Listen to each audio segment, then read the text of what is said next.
Benjamín Netanyahu, un criminal de guerra perseguido por el derecho internacional por genocidio, en orden de busca y captura por el Tribunal Penal Internacional, se ha reunido en la Casa Blanca con el presidente de los Estados Unidos, Donald Trump, el primer presidente sobre el que pesa, por cierto, una condena judicial.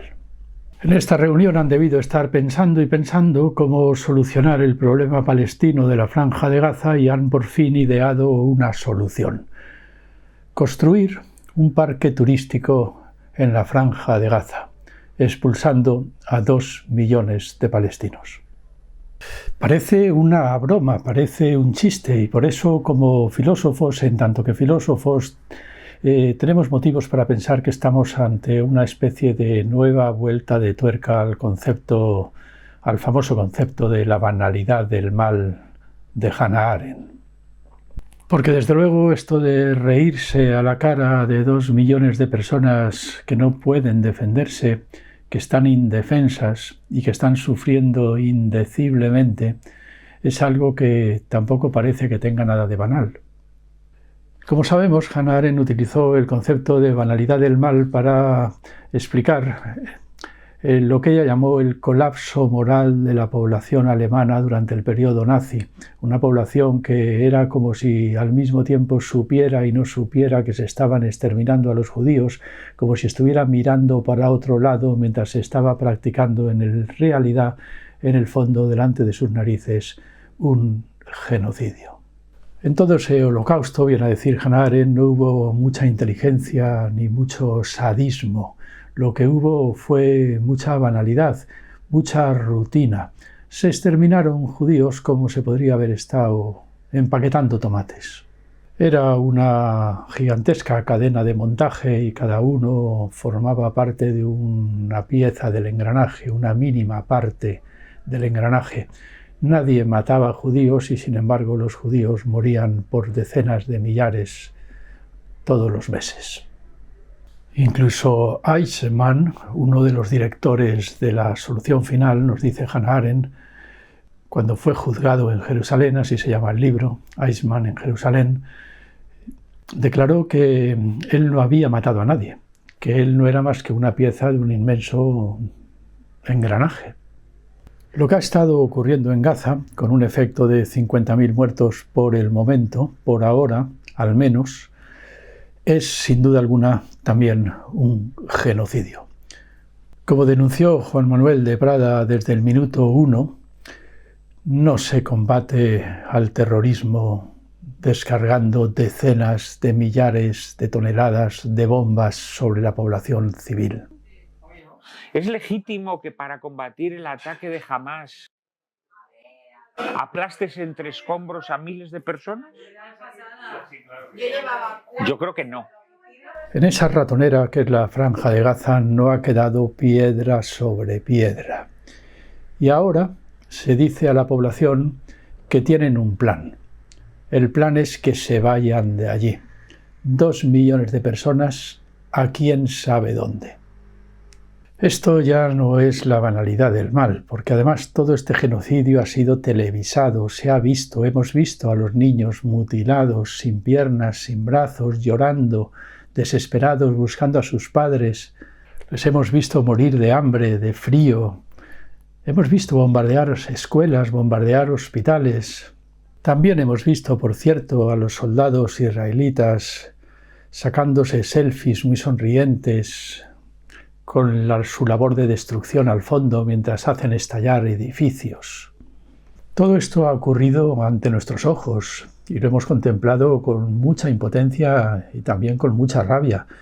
Aquí no era posible ya mirar hacia otro lado, hacer como que no sabes lo que está ocurriendo. Los alemanes que en 1933 votaron a Hitler, no votaron a Hitler, no votaron a ese Hitler que hoy todos tenemos en la cabeza. Votaron a un político que probablemente les parecía incluso buena persona. En estos días está siendo muy leído, hasta el punto de que creo que está agotado, este libro, Síndrome 1933, en el cual el autor compara de forma muy inquietante cosas que están pasando hoy en día con cosas que ocurrieron en 1933. Algo muy parecido. Pero yo creo que lo que estamos viviendo hoy en día tiene más que ver con algo más profundo, con una especie de descalabro moral completo. Algo se ha roto en la contextura misma de la consistencia moral. Algo parecido a lo que efectivamente, pues mira por dónde uno de los maridos de Hannah Arendt, Gunther Anders, llamó el desnivel prometeico. Algo así como que vivimos en un mundo tan complejo, que ya no hay manera de saber qué estás haciendo cuando haces lo que haces y quién está haciendo lo que hace.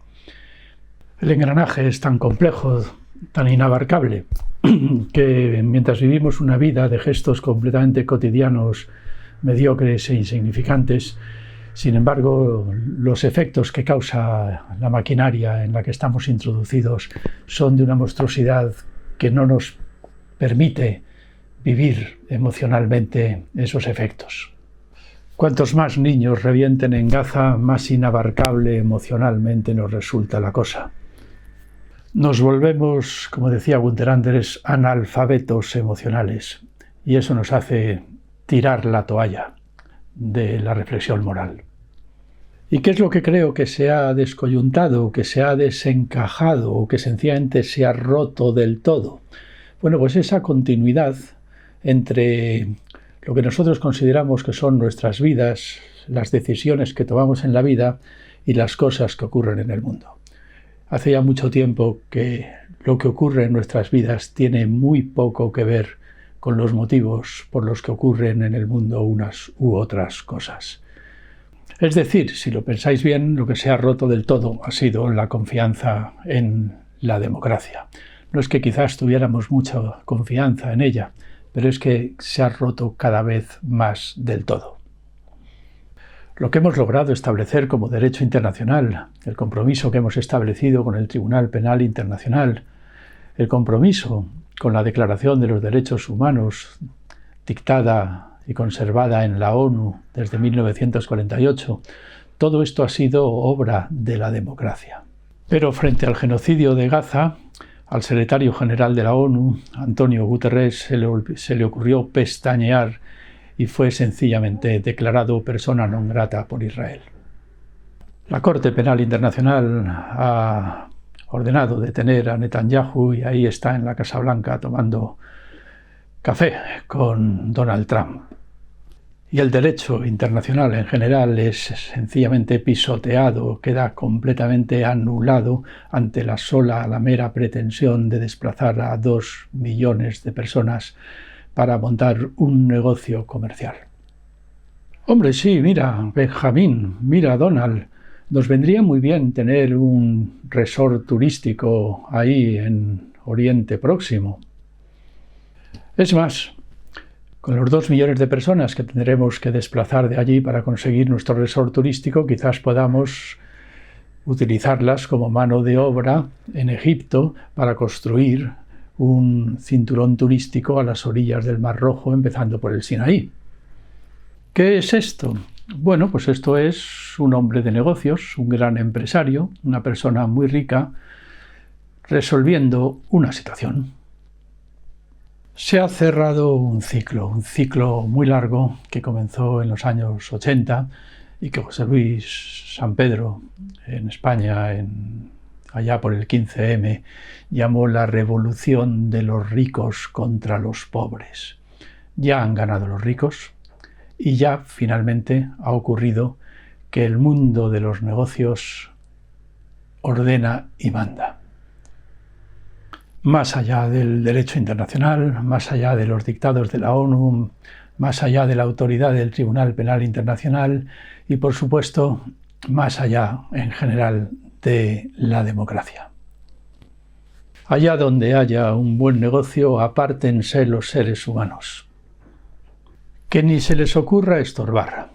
Todo lo contrario. Lo que tienen que hacer es aprender a volverse flexibles, flexibilizar su vida para amoldarse a lo que se dicte en el mundo de los negocios.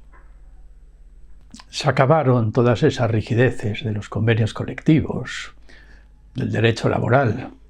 Está transformado por completo incluso el mundo de la enseñanza. Ya no hay que explicar conocimientos que te llevan a tener titulaciones. Ahora lo que te aprendes son competencias y destrezas para desenvolverte flexiblemente en la selva del mercado laboral. Tienes que estar entrenado para ello. Yo, por mi parte, como marxista, siempre he estado convencido de que la economía capitalista, el metabolismo del capitalismo y el metabolismo del ser humano no coinciden. A veces son incluso opuestos, de tal manera que las soluciones de la economía muchas veces son los peores problemas para los seres humanos. Un gran mercado de armamento, por ejemplo, una guerra, es un gran problema para el ser humano, pero es un gran negocio para la economía. Una crisis de sobreproducción de mantequilla es una gran noticia para el ser humano, puesto que así puede comer más mantequilla y engordar.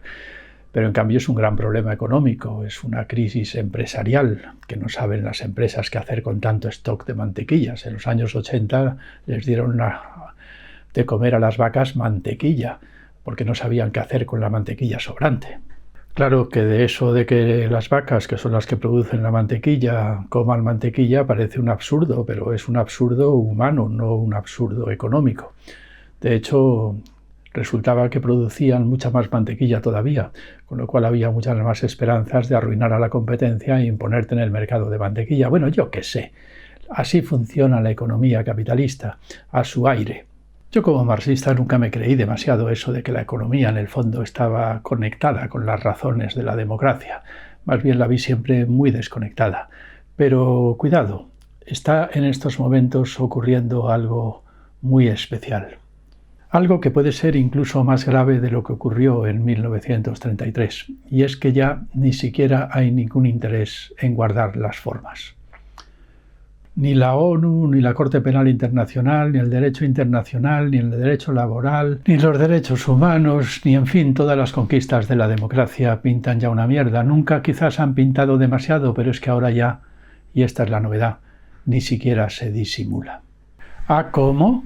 ¿Que en Gaza habéis dejado vivos todavía a 2 millones o 3 de personas? Bueno, que se vayan. Solamente faltaría que fueran a estropearnos un buen negocio. Y es muy importante el hecho de que se hayan perdido hasta tal punto las formas de que ya ni siquiera se disimule. Donald Trump ha utilizado una expresión abyecta que hace poco habría sido delictiva. Ha hablado de limpieza en Gaza. Hay que hacer limpieza en Gaza. Una limpieza étnica, una limpieza de palestinos. También han empezado a limpiar la basura, así se han expresado algunos policías, los hemos visto en la tele, por ahí en Estados Unidos, limpiando la basura chicana, la basura sudaca, la basura mexicana, la basura humana de la gente más pobre. A eso le han llamado, sí, sacar la basura de Estados Unidos. Y tampoco aquí Donald Trump se ha mordido la lengua, ni tampoco la cabeza, tampoco las ideas. Ha tenido una idea genial. Para empezar, llevar a 30.000 emigrantes, dice que con antecedentes penales, vete a saber si es que cometieron una infracción de tráfico, a Guantánamo, al centro de detención y tortura de Guantánamo. Es decir, una idea genial. Meter a los migrantes sobrantes en campos de concentración. Esa idea también la había tenido previamente Meloni en Italia. Sí, la verdad es que quizás tenga razón este señor y la situación se parezca mucho a lo que se vivió en Alemania en 1933, aunque yo lo veo bastante más descarado y descarnado actualmente. La revolución de los ricos contra los pobres ha concluido. Se ha cerrado el ciclo. El Papa Francisco se ha convertido en un peligroso extremista de izquierdas. Milei ya lo ha dicho en Argentina. El concepto de justicia social es sencillamente un concepto que autoriza a robar propiedades a los ricos. Consiguientemente amenazó con su motosierra a todos los programas sociales. Pero lo mismo ha hecho Donald Trump, nada más llegar a la Casa Blanca. Ha eliminado los programas sociales, incluso, por lo visto, ha suprimido las subvenciones de la investigación contra el cáncer. El triunfo de esta revolución de los ricos contra los pobres al final le ha dado, sin duda alguna, la razón a Naomi Klein en su magnífico libro la doctrina del shock, el auge del capitalismo del desastre. Los negocios funcionan mejor cuanto mayor es el desastre humano en el que se desenvuelven. La hipertrofia de la economía, la hipertrofia de las razones económicas, de las razones de esos extraños seres misteriosos que se llaman los mercados, han acabado por acallar por completo la voz de los seres humanos, esa voz que pretendía tímidamente expresarse a través de lo que llamamos parlamentarismo o democracia. Y ya no es solo que, como decimos, ya no se disimule, es que incluso se alardea de ello. Es un discurso muy de derechas y muy de extrema derecha. Todo en el mundo de la política es corrupción. Dejemos a la economía en paz y basta. Fuera la democracia. Conservemos esas instituciones que sirven para proteger la propiedad, el ejército y la policía y el derecho en un cierto sentido, y dejémonos de perder el tiempo con las instituciones democráticas de toda la vida, en eso que se llama parlamentarismo. Sí, lo mismo empezó a ocurrir en Alemania desde 1923 hasta 1933, en que el Reichstag está ardiendo. El descrédito de la democracia. Como sabéis, una reciente encuesta nos informa de que el 50% de la juventud inglesa prefiere ya la dictadura a la democracia. Y lo peor es que sí, estos nuevos amos del mundo, estos que han ganado la revolución de los ricos contra los pobres, también ganan elecciones, también tienen respaldo popular. ¿Y cómo lo logran? Pues creo que de la misma manera o de forma parecida como lo logró Bolsonaro en Brasil, comprando el discurso moral de las sectas evangélicas. O algo parecido. Es decir, todo un tradicionalismo hiperreaccionario que combate y se enfrenta a los peores enemigos. Sobre todo y ante todo de forma enteramente racista a cualquier cosa que migre, a los migrantes. Después al feminismo, por supuesto, y la ideología de género, que nos quiere además volver a todos homosexuales. Que se enfrenta al aborto, por supuesto, al ecologismo, a todo eso que ellos llaman la ideología woke. Y también aquí funcionan las estrategias más surrealistas, como cuando Milei le dio por comparar a los homosexuales con los pedófilos. Así es que tenemos un bonito futuro por delante. Por una parte, un retroceso antropológico y civilizatorio monumental a favor de un tradicionalismo reaccionario como no podríamos ya ni imaginar en los años 60, allí cuando los Beatles cantaban y los hippies andaban desnudos por ahí.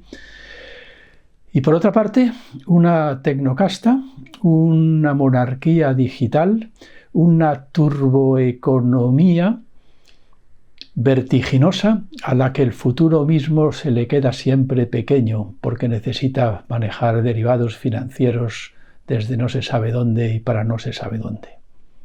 Una especie de nueva Edad Media, antropológicamente muy reaccionaria, pero en la cual poderes privados, grandes megapoderes, megaempresas privadas, se reparten el pastel del mundo. Un mundo, por otro lado, que según los testimonios ecológicos se resiente cada vez más. Es posible, sí, que estemos ante un nuevo 1933. Pero bueno, no hay que olvidar que los nazis fueron vencidos. Quizás podamos vencerles de nuevo, concentrando todas nuestras energías en la defensa de lo que nos queda de democracia, con la pretensión de someter al imperio de la ley también a esos poderes feudales, a esos poderes privados, a esos poderes económicos que siempre han estado por encima de ella. Obligando al mundo de los negocios a moldarse al ser humano, en lugar de estar todo el tiempo pidiendo al ser humano que se flexibilice para moldarse a las necesidades económicas. El ser humano no es un homo economicus, no está hecho para vivir en un mundo económico en el que solamente cuente lo que vale y no vale en el mercado. No está hecho para vivir meramente en un mercado, sino en una república, en una república, por cierto, con tiempo libre suficiente para dedicarlo a la política. Esta sigue siendo la convicción de la filosofía desde los tiempos de Aristóteles y no debemos, hoy que todo esto lo vemos cada vez más en peligro, olvidarlo jamás. Gracias por haberme escuchado hasta aquí. Os mando un saludo desde La Filosofía en Canal.